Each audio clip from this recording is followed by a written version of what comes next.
I'm here with local attorney Rod Sullivan, who practices in Jacksonville, and he's written a book about driverless vehicles. That's essentially what it's about. Tell us the topic of your book, and let's talk about it a little bit. Well, the title of the book is Driverless, the Law of Autonomous Vehicles. Okay. And, you know, these things are coming. We're going to have vehicles on the road before too long which don't have drivers in them.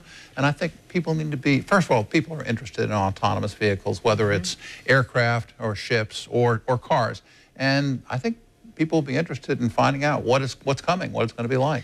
Well, you know, it's already here, and it's going to be more of it. And some of the manufacturers have already maybe started the production, and it's out there. But this is definitely the way of the future.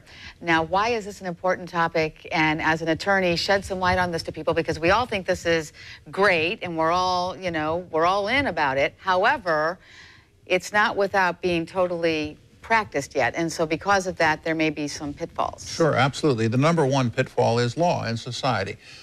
When I taught, I was a professor at Florida Coastal School of Law for 8 years, and one of the courses that I took was the law of autonomous vehicles. As a matter of fact, we were sort of on the cutting edge. Only Stanford University and Palo Alto had a course like this as well. So this is sort of a spin-off, a user-friendly, a people-friendly version of that course. And basically what it's going to discuss is what you can expect in the future when driverless vehicles come into being. This is not a law course, but of course it does address the legal issues, because that's, you know, that's my expertise. Okay. We want to show you some pictures that will probably shock you, and this is something that has happened in an accident, because unfortunately the driver was, and let's hold it up for a sec.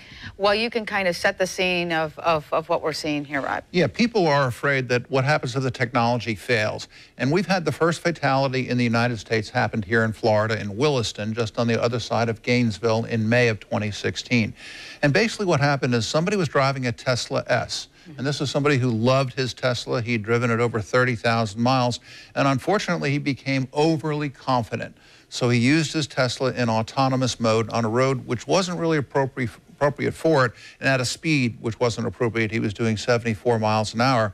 And this truck, which was carrying blueberries and getting ready to go up to Boston to deliver fresh blueberries, pulled in front of him. He had 7 seconds on which to apply the brake and slow down, which would have been enough to avoid the accident. Unfortunately, he was watching a video.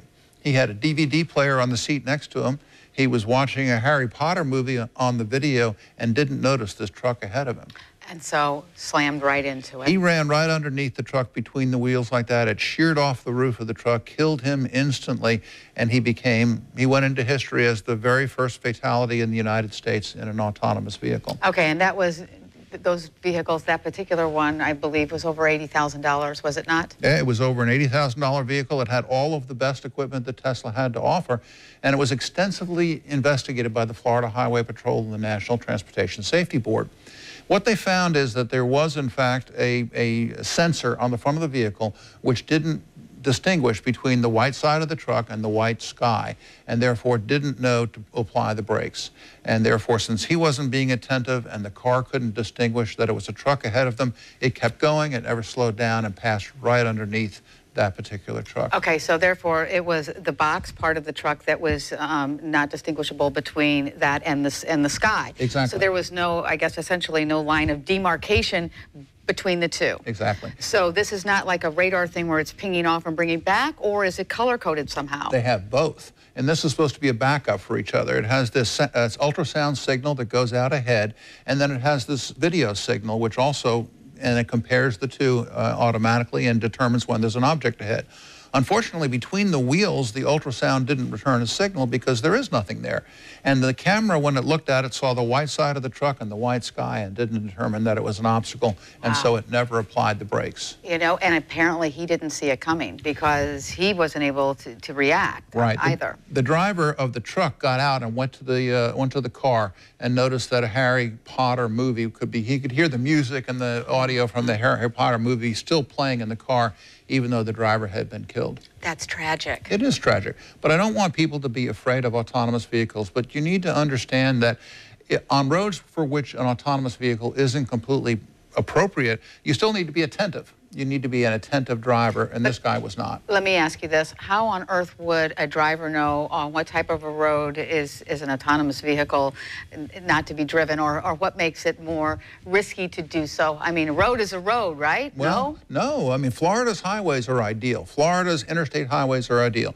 They're divided. Most of them have a guardrail down the center, and there's no crossing traffic. Whereas he was on alternate 27, which is on the other side of Gainesville. Sure. It has divided highways, but it also has crossing traffic. And that would probably not be an appropriate road at this stage of the technology anyway for an autonomous vehicle to travel on. But this is a guy who loved his Tesla.